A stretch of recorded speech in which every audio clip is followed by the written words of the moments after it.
Okay, so I've already gotten the classroom videos for 2.2, 2.3, 2.6, and 2. Oh, and someone's giving me a call now because obviously I am busy. So the only ones I don't have videos on are 2.4 and 2.5, and as long as you have graphing capabilities, those aren't too bad. So I'm going to do 2.4 here and kind of talk a little bit about transformations as well. So 2.4 covers identifying and graphing linear and squaring functions, identifying and graphing cubic, square root, and reciprocal functions, identifying and graphing step and piecewise defined functions, and then recognizing graphs of parent functions. So the recognizing part is really important because most of the graphing part you can just use in Desmos. So it's the fact that you can look at an equation and look at a graph and know what type of equation or parent function it is. That's the important part. So this is from the book, and because I've kind of blown it up, it's not as good quality as it could be, but it's at the very end of 2.4, and it goes through all the different parent functions. And so there are about 8 of them. So there's the constant function, which is just one number the whole time. We have the identity function, so that's basically a line. So anything that you see that's a line, the parent function would be the identity function. If it forms a V, the parent function is the absolute value function. If the shape sort of has a curve like this, that's the square root function. So any graph that you have that looks like this, and it could be like turned to the left instead of the right, or maybe it's upside down, because there's various things you can do to them. But if it has that general shape, that's the square root function. Then we've got the squaring function. So that looks like a U. So if you have something that looks like a U, it's a squaring function as the parent function. Then we've got the cubic function. So that's sort of curving up as you go from left to right, and it's sort of in opposite quadrants. The reciprocal function is also in opposite quadrants, but has a different shape. And then we have the greatest integer function, which is also called the step function because it looks like it's forming steps. So when you're asked to identify parent functions, you can graph the equation you have and then look for the general shape. And then the shape of it should match one of these 8, and that will help you determine what the parent function is. So you're going to look for the same shape, and the shape could be rotated or flipped upside down, but it will have the same shape, and that's the key for identifying parent functions. So I'm going to start with the linear functions because there are actually 2 of them. Oops, and I have a typo here, a very important typo. That's supposed to say C. So basic linear function, that's mx plus b, but the linear function mx plus b is not considered a parent function. It has 2 that are considered parent functions. And now that I'm thinking about this, I should have made this hierarchy backwards so that they actually looked like parents, sort of like genealogy. I didn't think about that at the time. But the parent functions are the constant function and the identity function. Those are like the 2 pieces, the piece with x and the piece without x. And you can combine those together to come up with a linear function. And I don't know why I have a random image to the left corner there. I must have accidentally copied something that I didn't need there. And it looks like it might have carried through on every slide. So we'll just ignore the top left corner there. So the function, that is just a horizontal line. And so I'm giving this as a reference, and this is as a reference when you have when you start doing transformations, because when I do transformations, I usually do it in terms of a table of values. And so I'm giving a table of values so that if you wanted to graph these by hand, you know what x values to choose, and that will help you. So I've got the general table of values. We usually, for functions, have 5 points. And we want to make sure we have negative, 0, and positive. So I'm just going from -2 to 2. And for the constant function, the key is that the y value, or f of x, which is the y value, is the same at every point. It's always going to be the same. It's constant. And that's how we get this horizontal line. Now, the really helpful thing for you guys is the questions when it asks for domain and range, or it asks whether it's increasing or decreasing, those kind of things. So the domain for the constant function is all real numbers. So we write that as negative infinity to positive infinity. And the range is just one value. So we actually put that in set notation. So you have the curly braces and then whatever that number is. So if you had like f of x equals 2, then your range would be a curly brace surrounding 2. And if I graphed it, I would just have this line, a horizontal line at 2, and then on my table, every single value for y would be 2.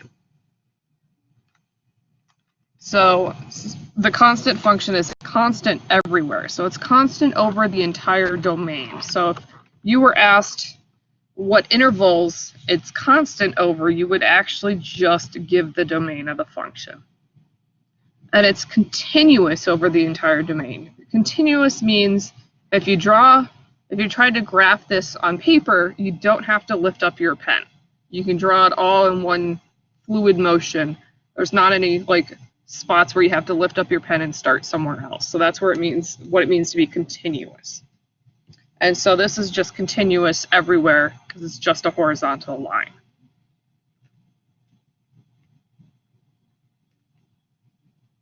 Next is the identity function. And so the base identity function is just an equation of a line where the slope is 1 and the y-intercept is 0. So it goes through the origin. It's called the identity function because the x and y values are identical. And you can see that in the table of values.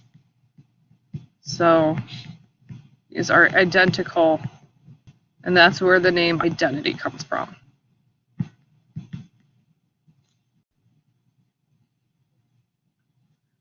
So the domain and range are all real numbers. And this is actually true of all linear functions, as long as they're not vertical.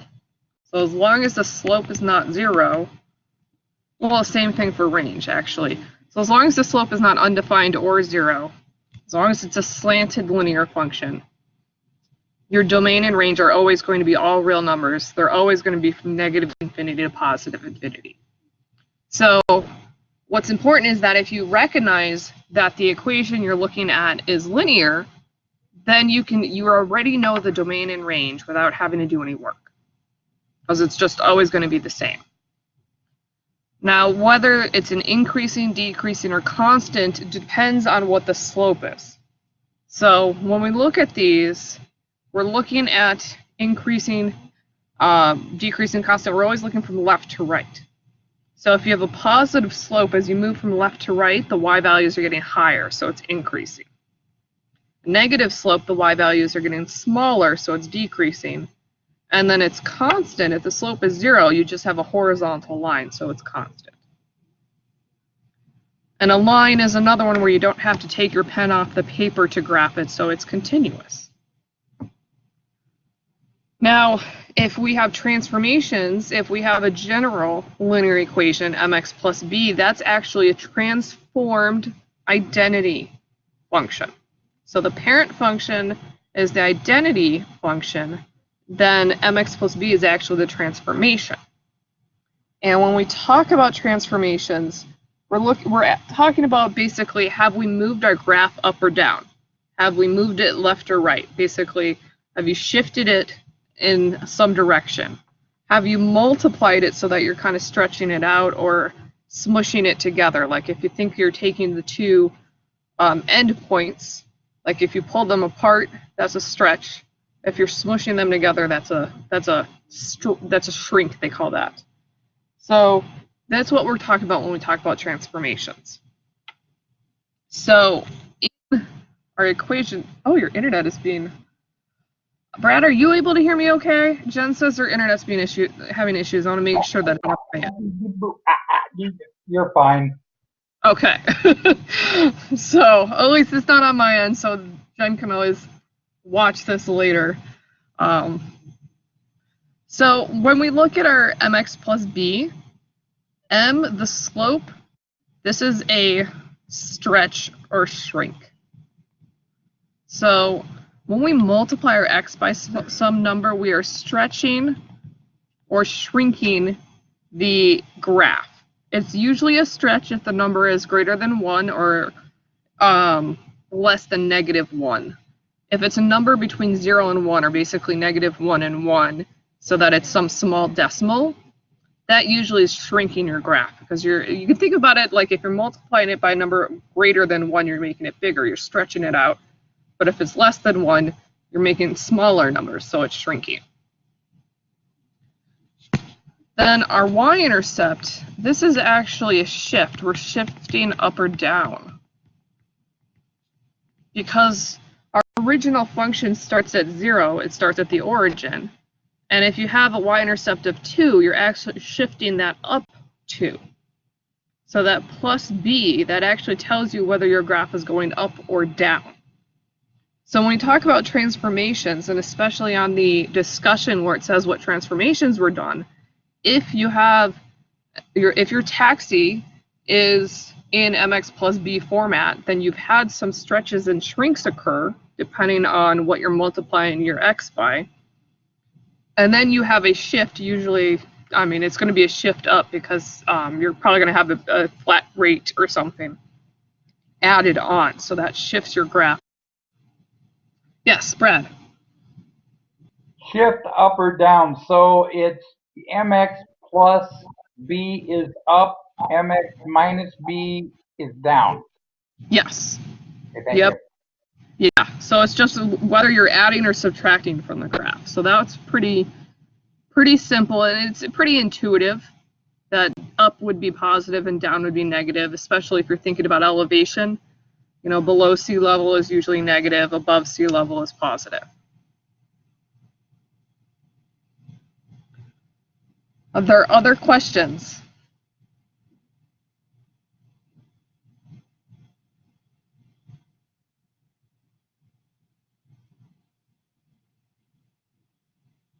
Okay.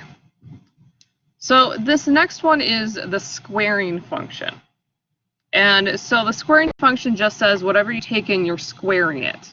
So it has an exponent of 2. So just the basic squaring function, if you plug in -2, you get 4 out. You plug in -1, you get 1 out. And so I've just filled in the table for 5 values. And so that's what forms a graph of a U, and we call this a parabola.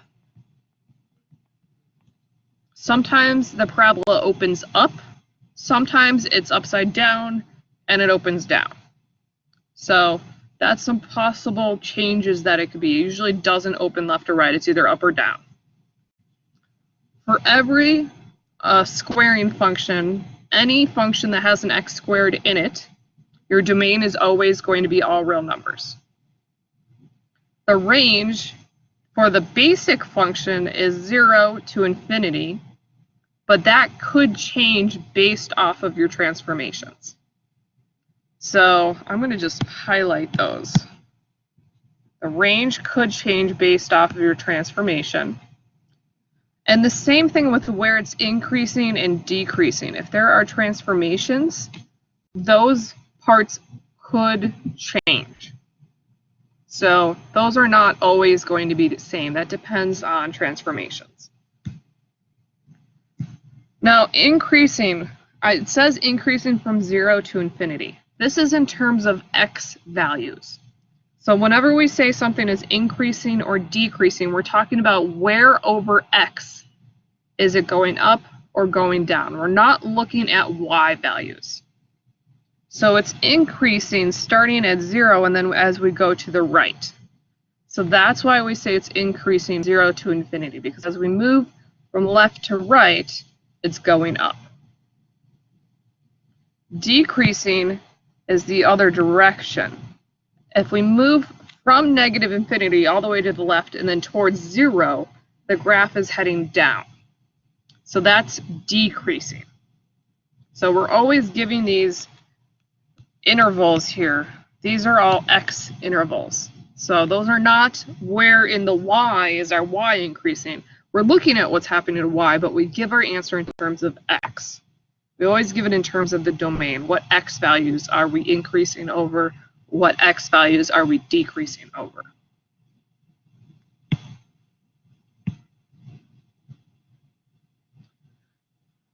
This is continuous because it just, you don't have to take your pen off the paper. Now the transformations. So A, that is a stretch or a shrink. So anytime you're multiplying x by a number, that's going to stretch or shrink. So this A, it would be multiplied by the x. Even though the x is in parentheses with a something squared, it's still multiplied by the x. So anytime you multiply x by a number, you're stretching or shrinking your graph. You can also reflect the graph whether A is positive or negative. So if A is positive, it's going to open up. If A is negative, it's actually going to reflect it and make it go upside down. So that's called a reflection because it's making a mirror image. It's reflecting across the x-axis. So not only does that number do a stretch or shrink, but it tells you whether it goes up or down. And if you see an equation, you can use that to, like if you're taking the quiz and you have like 4 graphs and you're trying to figure out which one matches, that can help you rule out which ones can't be the right answer based off of if they're going in the right direction.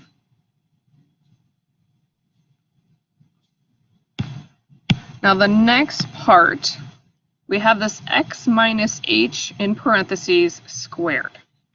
So if you are adding or subtracting numbers to x in some form like this, this is a shift, but it's a shift left or right. So if you're adding to x or subtracting from x, you're going left to right. And it's backwards. X minus h shifts to the right towards the positive numbers, and x plus h goes left. Everything with the x values do the opposite of what makes sense.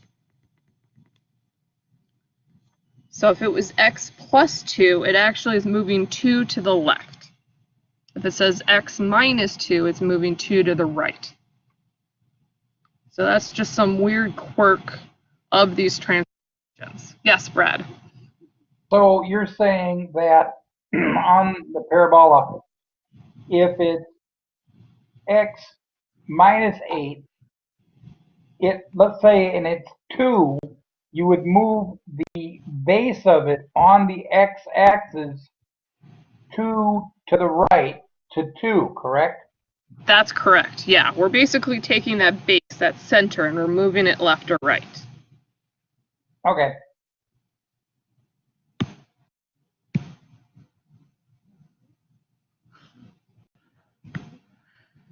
Now the k, that's just like the y-intercept. So that is a shift up or down, and that one is intuitive. If it's positive, it goes up. If it's negative, it goes down. Really can't squeeze the word down there. So that doesn't really change anything too much.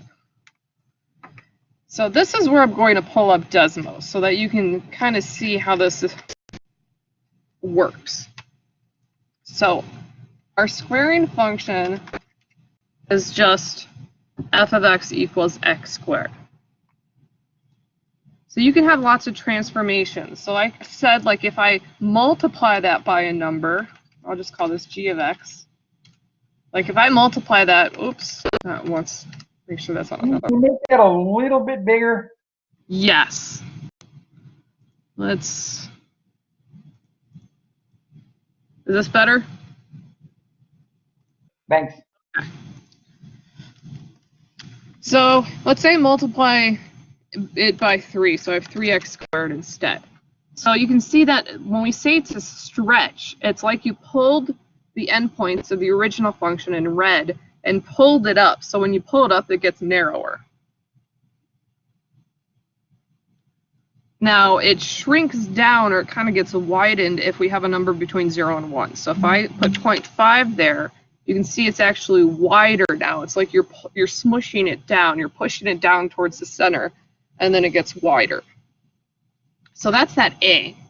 And then if I make it negative, it makes it upside down. So it just kind of reflects. Now, the shift left or right. So let me go back.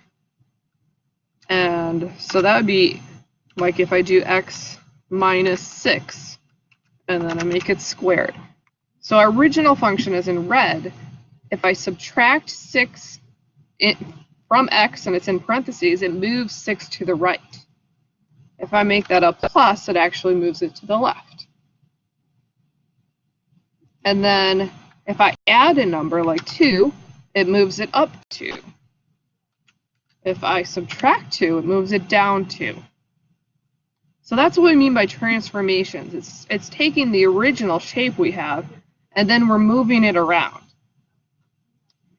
So it's every function moves around in these same ways. If you do something to x, it moves left or right. If you do something to y, or at the end, it moves up and down. They all have the same movement, it's just the shape looks different each time.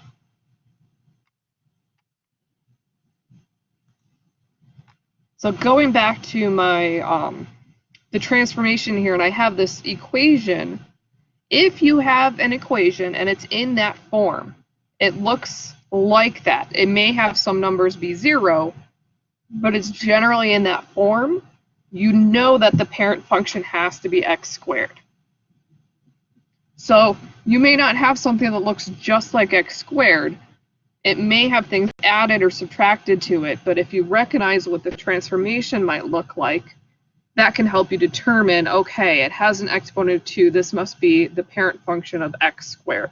And then you can kind of determine what was done to it to move it around.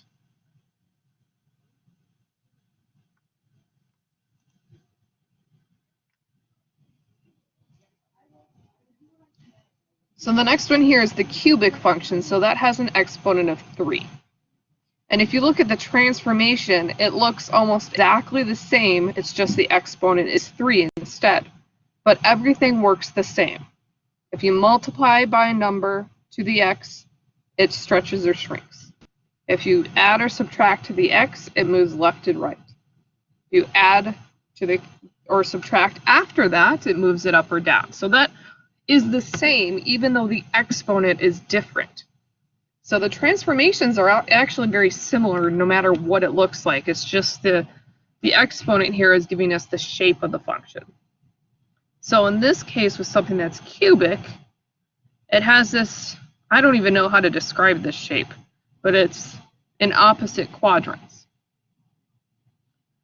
For something that's cubic, the domain and range are the same no matter what. They're always going to be all real numbers. And that was supposed to have a negative right there, because when I was typing, I forgot my negative sign. So that should be negative infinity to positive infinity there. What's special about the cubic function, it's always increasing. Even in the middle there where it looks like it's kind of getting flat, it doesn't actually get flat. It never flattens out. It just looks like it. So it actually is increasing everywhere. So going back to Desmos, I can change these to 3. And while the shape changes, the basic transformation is the same. So if I remove that -2, I shifted it to the left. So it's moved to the left. And we're looking at that middle part, the part that originally starts at 0, where it kind of changes shape. So that's the part that we use as our middle whenever we're looking at transformations. So then I can add 5, and that middle part then moves up 5. And I can just get rid of something here, and then I don't shift it left or right, and it's just moving up 5.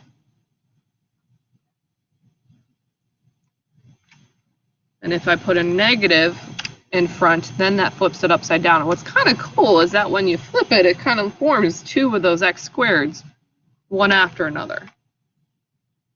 So that would be what the negative looks like normally. And then the positive looks like that. So it kind of flips it upside down. And I can kind of stretch it out, which you can't really tell too much. Let's move this to the right. Oops, I subtracted. I need to subtract 2 to move it to the right. So the transformations are the same. The only thing I changed here is the exponent. But how the transformations work is exactly the same. And I'm hoping that kind of helps you understand transformations as well as the function. It's what the function looks like tells you the shape. And so if it has a 3 in the exponent, it has this shape, no matter what the equation looks like. Any complications to the equation just change where it's located, not what the shape looks like.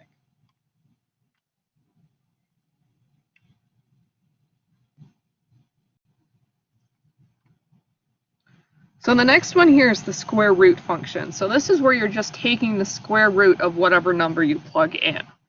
And so because you can't graph imaginary numbers, our square root function is only for positive x. Because if I put any negatives into the square root, I get an imaginary number and we can't graph that.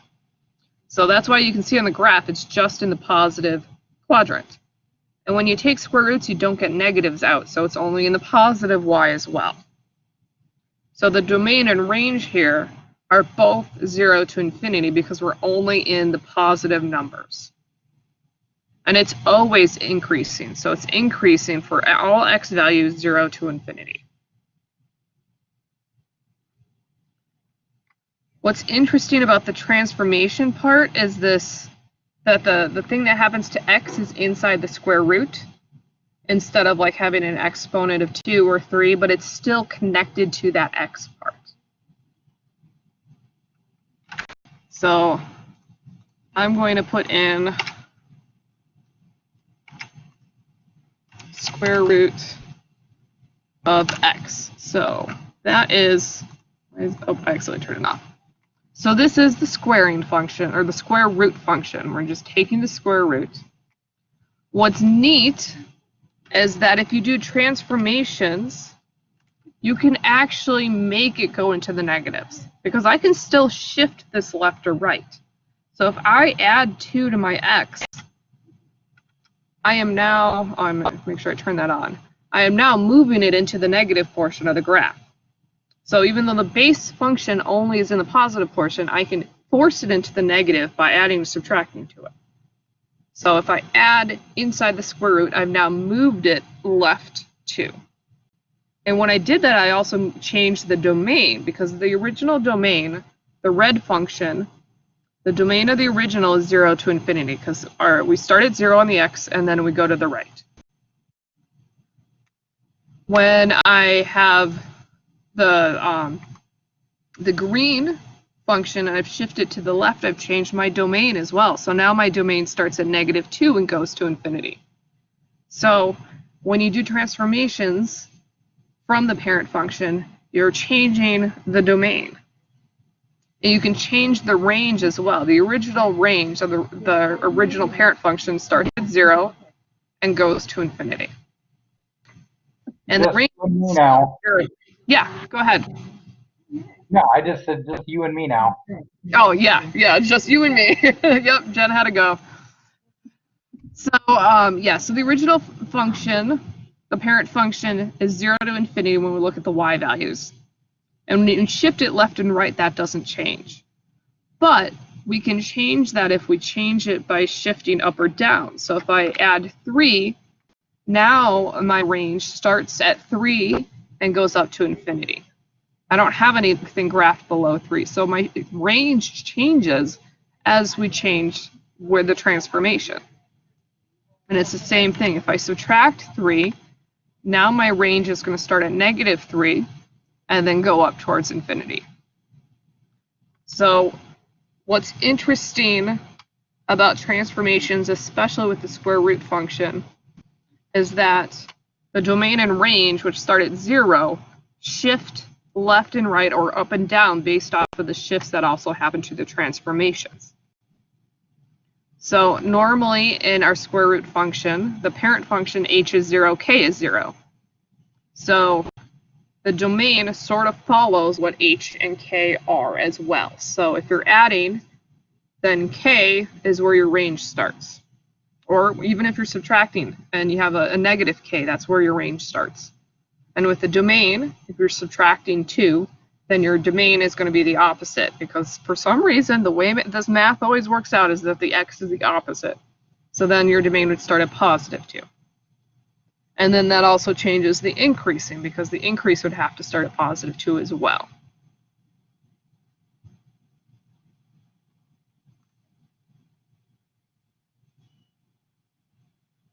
The next function here is the reciprocal function, and we call it the reciprocal because you're taking the reciprocal of x. So it would normally be x over 1, so now it's 1 over x. So that's where it gets its name. And it has no value at 0, because if you plug 0 for x, you're dividing by 0, and dividing by 0 is undefined. So we actually has no value at 0. It's completely like there's nothing there. So we say it's discontinuous, because in order to graph the two pieces, if you're trying to do this on paper, you have to take your pencil off the paper in order to get to the next section. So it's discontinuous at x equals 0, where we have that jump, and then it kind of jumps from being a negative number going up to the positive number as we move to the right. So the domain and range are kind of complicated because you don't have 0 in the domain or the range, because you're unable to get 0 out of this. It just doesn't exist. So our domain and range surround 0, but they can't be 0. So we have to write it in this weird way where you're going from negative infinity to 0 and 0 to infinity, but you're not including 0. This particular graph is always decreasing. It's decreasing from negative infinity to 0, so that's this portion right here. And then it has a second section that's decreasing from 0 to positive infinity. So it's got two decreasing sections. Neither of them, when we go left to right, are going up.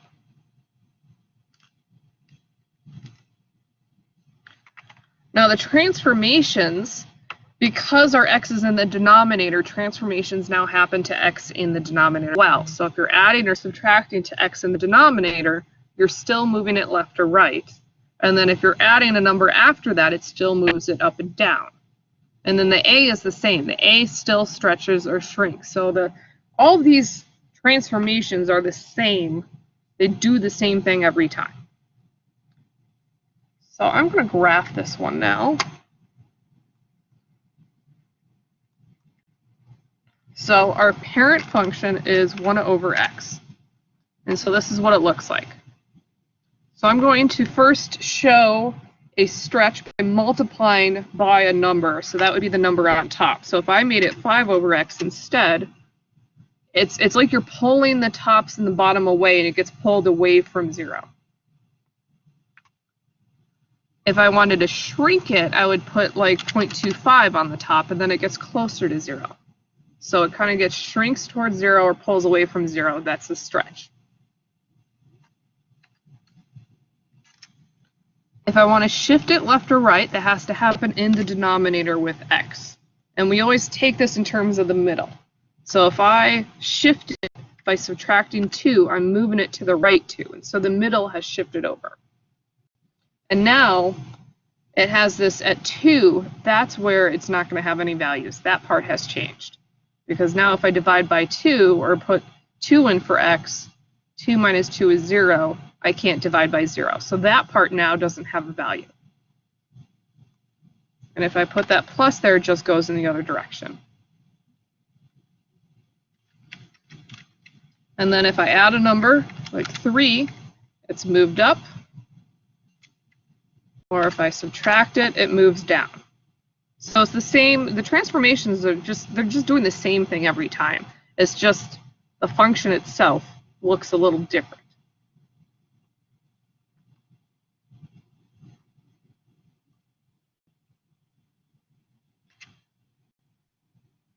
Now the next one here is absolute value.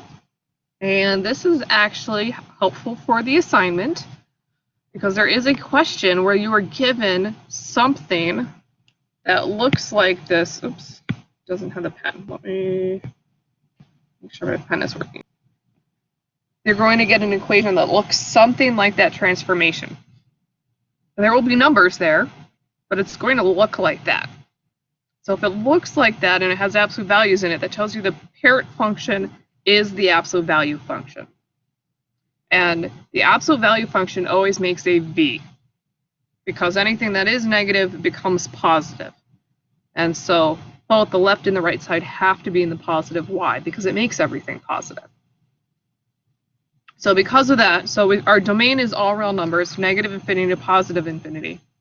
But the range is only positive, so that goes from 0 to infinity.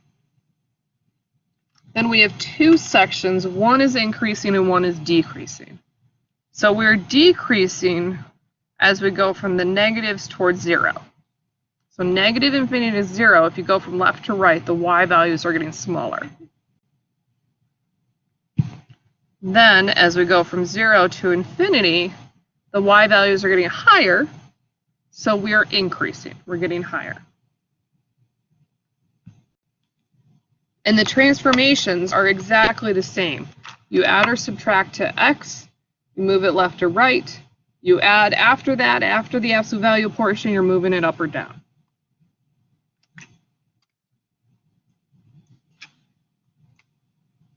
So, oops, let me make that there. So I've got the absolute value of x, and there's also a button here that says absolute value of a right above the ABC. That's how you can get the absolute value. And if you're wondering about the square root, that's right here. So that's my base function.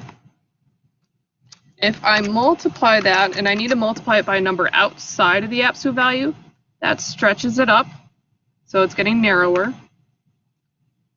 If I make it 0.25 that I'm multiplying by, it's getting wider, so it's getting smushed down towards the center as opposed to getting pulled away from the center.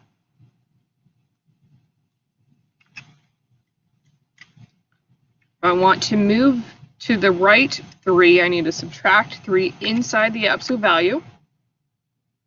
You can see it moves to the right. And if I say wanted to go down 2, I just have to subtract 2 outside of the absolute value, and then it moves down 2. And it all goes from that center point where that center V is. So it's just everything's moving around based in relation to that center point. And then you can even consider this the center as 3, negative 2. It's the opposite of whatever you see with the x, and then it's just whatever is here.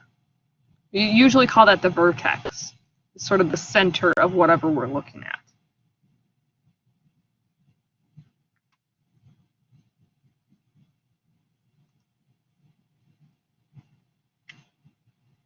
Now, next is the greatest integer function, and this is a tough one. So the table of values is not really helpful, because in order to really graph the greatest integer function, you would have to put in decimals.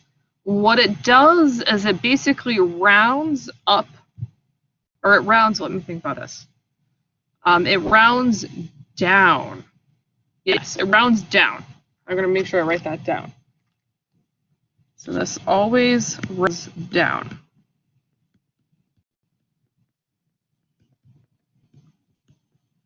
And it has this weird symbol, basically double brackets. So if I put in like 1.5, normally 1.5 would round up to 2, but this function is telling us to always round down, and so the result would be 1. So that's why when x is 1.5, we're still at 1. It rounds everything between 1 and 2 down to 1. And then as soon as it hits 2, everything between 2 and 3 gets rounded to 2.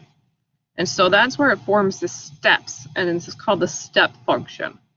And it's discontinuous because it has these jumps between each integer, and the integers are whole numbers. So we have constant sections, between each pair of integers is constant, and then you have a jump up to the next one. And the range isn't all real numbers because we don't have decimals at all. we have just whole numbers, positive or negative, just integers. And then we have this special symbol here.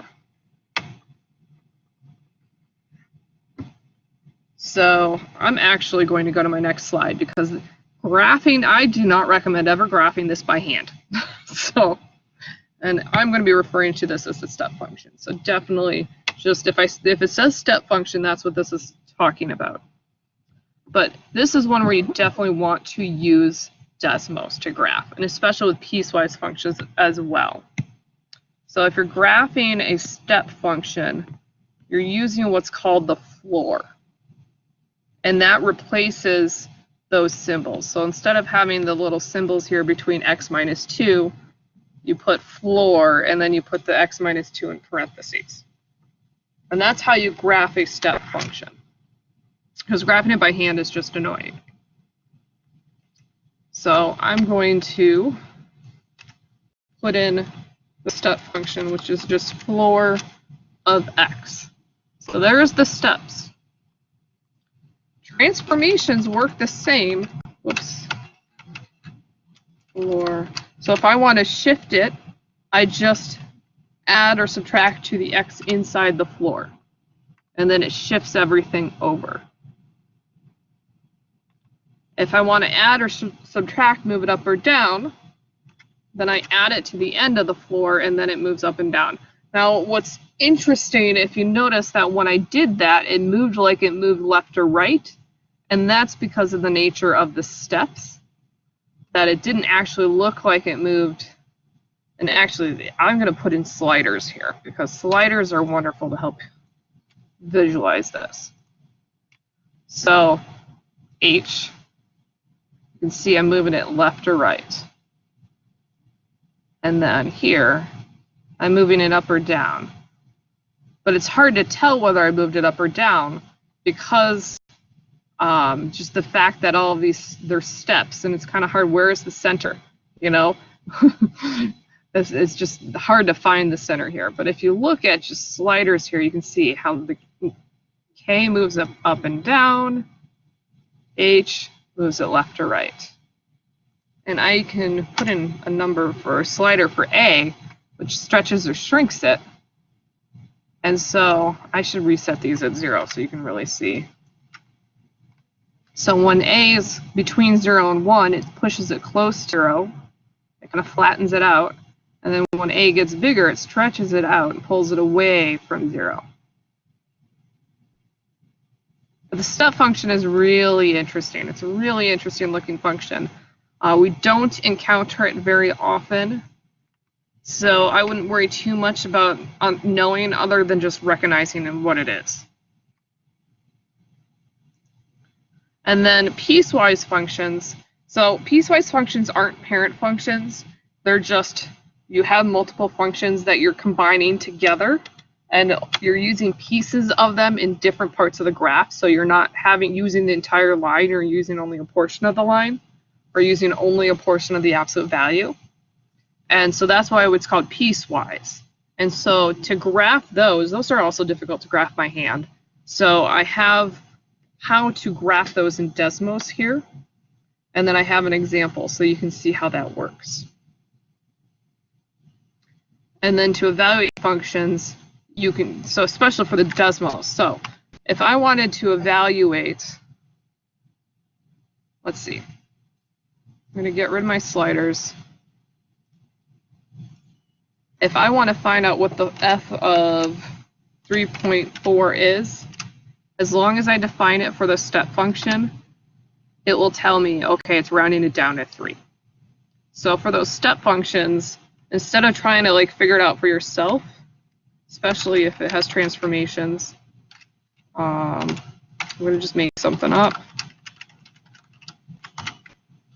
So if this is my step function that I've made this transform g of x, let's put in a decimal. Oops, I have an extra decimal point. But you can just plug it in, and then that will tell you that it actually at 3.2, if x is 3.2, the output is 4. So for step functions, because it's really difficult to round down in the right order, I would just use Desmos to tell you what the output is for the input. Everything else you can do by hand because they're not too bad. It's just the step function is kind of confusing. And then to demonstrate that piecewise function, so first, to create a piecewise function, you have these two curly braces on either side. And then we're going to type inside there.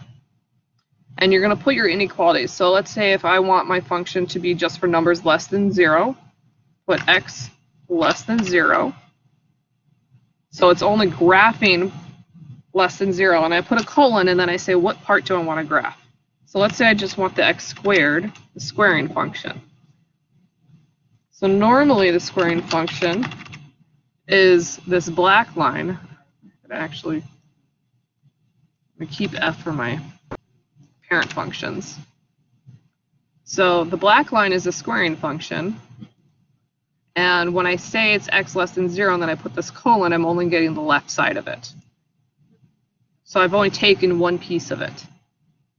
Now if I want to have a second piece of something, then I want, okay, x is less than 0, x squared, so x greater than or equal to 0. So you just hit the greater than symbol on the keyboard and then you hit equals on the keyboard, 0. Let's say I want to make it an absolute value. So then I can just type in absolute value of x. And now I've created a function for the absolute value of x. I get it for the second half. Oops. Oh, it'd help if I put an equal sign. There we go. So I have an absolute value function, and in my function, the right side is taken from the absolute value, but the left side is taken from the x squared function. So I've taken pieces, and that's what a piecewise function is. And you can even shift in piecewise functions, and then you have parts that don't connect. So you can have a piecewise function and you're not having things connect together. And so you might have interesting looking pieces here. So it makes piecewise functions really interesting, but they're really difficult to graph. And I'm going to zoom in just a little bit more so you can see what I do have colons there. Piecewise functions are great. So let's say you have a flat rate of something. So let's say, I'm going to zoom out again so it's not too big. Okay. So let's say between 0 and, let's say you're at the post office, and between 0 and 1 ounces, you're getting charged like 42 cents for postage or something like that. I don't know what postage is these days anymore. I never actually mail anymore. But then let's say anything that's, if it's 1 ounce or higher, it's a different fee, and maybe it depends on ounce. So maybe then they charge like 50 cents per ounce. And so then you've got this piecewise function, because in one section it's a flat rate, but then in the second section you're getting charged a different rate. And so that's where the piecewise stuff comes into handy, is if you have rates that change and it's not really a smooth curve, they're just kind of, disparate pieces. Like you could have a really radical jump, and instead of 50 cents, maybe it's 75 cents per ounce. And so then there's a strong, it's a flat rate, and then it jumps up to a different pay scale. So taxes kind of work like this, where the rate changes based off of which section of income you're at. So that if you try to graph your possible taxes, your tax rate would change. That would be a piecewise function, and you'd have, I think there's like 5 tax brackets, so you'd have like 5 different pieces to it. So that actually concludes everything that I wanted to talk about parent functions. And even though I don't have a specific thing on transformations, I've covered transformations as well because they just kind of go together very nicely. So do you have any questions? I'm good right now. Okay, and hopefully I made sure in here to give everything you guys need to know about transformations for the discussion and the assignment. So you should have everything you need for those parts of the homework too. So, thank you for joining and asking questions. And I'm trying to, my next session for next week, for week 5, I'm definitely going to do an evening session for that. So I'm going to try to find a time in the evening to do something there. I haven't decided. I think I'm probably going to do variation, which is 3.5. But I will notify you guys when that is. So thank you for joining, especially on a Friday. And I hope you have a great weekend. So You have a good one too, okay? thanks. All right. I'll talk to you later. Okay, bye-bye. Bye.